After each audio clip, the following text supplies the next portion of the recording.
There was some cats that would always stay under here because she'd have cats inside and outside.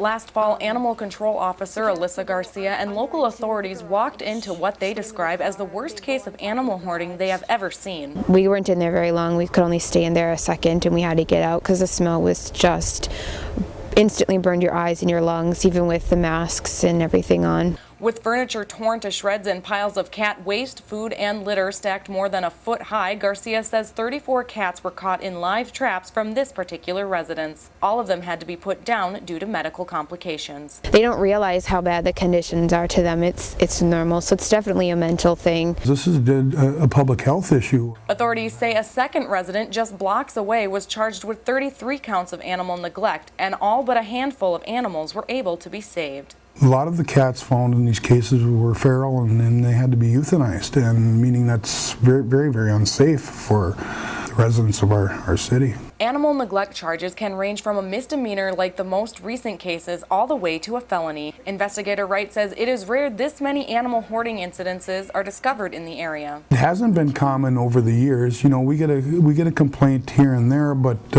this past year we've had 3 major cases. Last summer, more than 30 dogs were found at a local residence. The dogs were able to be saved and have since been adopted. In all 3 incidences, animal hoarding can take its toll on local animal shelters. You're moving animals from one section of the building to another section. We don't have a triage area. Most local shelters this size don't. Villeneuve says finances are also stretched at shelters in hoarding situations and donations of all kinds are needed. She says the most important thing is that both the people and the animals get the help they need. You just can't let it go on.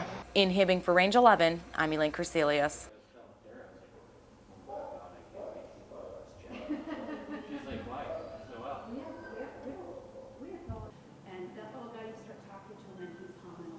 Pretty girl. Pretty girl. Munchkin, come on.